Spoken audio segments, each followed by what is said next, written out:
नमस्कार। Share market series के इस तीसरे सेशन में मैं आप सभी का हार्दिक स्वागत करता हूं। हमने आज तक 8 राशियां कंप्लीट की है और रिमेनिंग 4 राशियां आज देखने वाले हैं।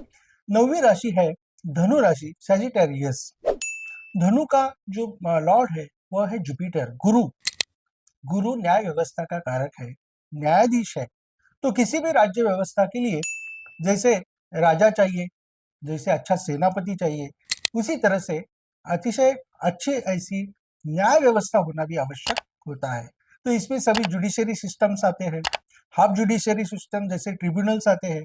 उसके साथ साथ जो व्यवस्था पर कंट्रोल करने वाले अंडर गवर्नमेंट कुछ जो संस्थाएं हैं, जैसे रिजर्व बैंक है और भी बहुत कुछ संस्थाएं हैं, तो वो सभी इसमें आते हैं।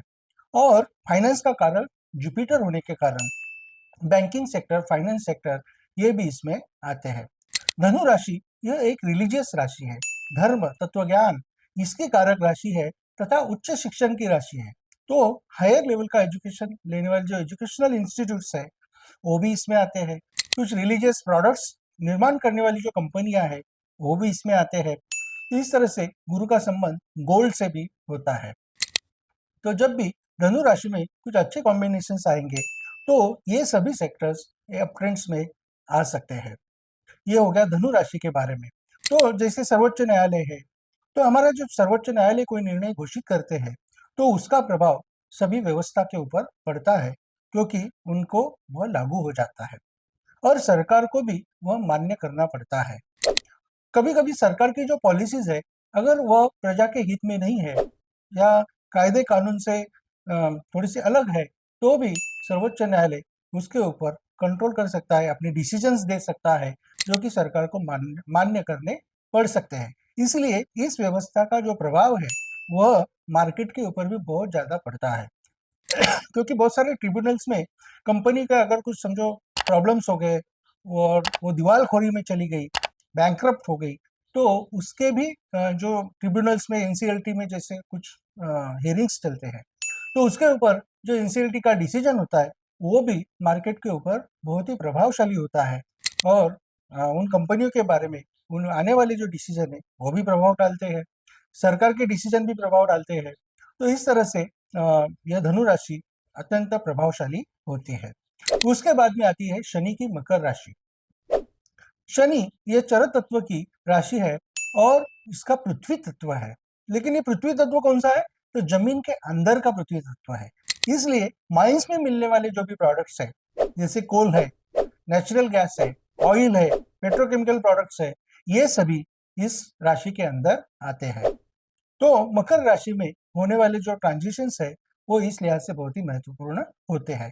फिर लेदर आता है, लेदर फुटवेयर्स, फिर स्टील, आयरन, ये सभी बातें इसमें आती है, जिनका प्रभाव अर्थव्यवस्था के ऊपर बहुत निर्भर करता है। जैसे कि क्रूड ऑयल है, अगर क्रूड ऑयल के भाव बढ़ गए तो अर्थव्यवस्था को प्रॉब्लम होना शुरू हो जाता है। तो इस तरह से इसका प्रभाव पड़ता है। उसके बाद में आती है शनि की कुंभ राशि, लेकिन ये स्थिर तत्व की, वायु तत्व की राशि है, तो इसमें एविएशन सेक्टर आता है, फिर सैटेलाइट, स्पेस साइंस, ये जो मोस्ट मॉडर्नाइज टेक्निक वाले जो भी साइंसेस है, क्षेत्र है, सेक्टर्स है, वह सभी इसमें आते हैं। तो स्पेस साइंस में काम करने वाली जो कंपनियां हैं, तो वो शायद सरकारी हो सकती है, लेकिन वो पार्ट पार्ट में जिससे सब कॉन्ट्रैक्ट देके जो कंपनी से सामान बनवाते हैं, तो वो कंपनियां उसके लिए बेहद महत्वपूर्ण होती है। जैसे हमारी जो स्पेस साइंस की कंपनी है वो डायरेक्ट हमारे गवर्नमेंट के अंडर है, लेकिन वो अंडर होने के बावजूद जो बाकी के कंपनियों से जो प्रोडक्शन करवाती है, तो उस लिहाज से वो प्रोडक्शन कंपनियां बहुत महत्वपूर्ण होती है। तो इसलिए आपको उन कंपनी के बारे में भी जानना पड़ेगा कि ऐसी कौन सी कंपनियां हैं। तो ये मोस्ट मॉडर्नाइज टेक्निक्स में आर्टिफिशियल इंटेलिजेंस भी आता है। तो ये सभी बातें जो कुंभ राशि के द्वारा निर्देशित होती है। उसके बाद में आता है मीन राशि। मीन राशि ये गुरु की राशि है, जुपिटर की राशि है, एक धर्म तत्व की राशि है और इसमें एक रिसाइकलिंग प्रोसेस जो है वो बहुत महत्वपूर्ण होती है। इसलिए इसमें प्लास्टिक, फाइबर्स, पॉलीमर्स, पेपर्स, ये सभी चीजें आ जाती है। इसका प्रोडक्शन करने वाली कंपनियां आ जाती है, हॉस्पिटल इंडस्ट्री आ जाती है, हॉस्पिटैलिटी इंडस्ट्री आ जाती है और उसके साथ साथ रिलीजियस इंस्टीट्यूशंस और रिलीजियस जो प्रोडक्ट्स है वो भी इसके अंडर आते हैं। उसके बाद यह जो जल है, जल तत्व की राशि है, ये जल तत्व समंदर का जल है। तो समंदर के निगडित जो भी प्रोडक्ट्स है, जैसे फिश है, सॉल्ट है, या जो भी निकलने वाले नेचुरल गैसेस रहेंगे, वो सभी प्रोडक्ट्स इस राशि के अंडर आते हैं और उसका विचार इस तरह से हमें करना चाहिए। उसी तरह से फॉरेन से कनेक्टेड राशि होने के कारण इंपोर्ट एक्सपोर्ट का बिजनेस या मल्टीनेशनल कंपनीज, इनका भी संबंध मीन राशि से आता है। तो ऐसे सेक्टर्स को हमें इन राशियों के द्वारा समझने हैं। और राशियां एक प्लेटफॉर्म है, लेकिन इस राशि में जब कोई हीरो आ जाता है तब उसमें हलचल होने लगती है, ये हमें समझना चाहिए। इसके लिए हम अगले आने वाले सेशन में प्लैनेट्स द हीरो, इसको जानने वाले हैं।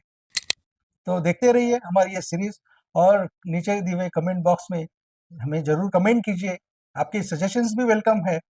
Thank you so much.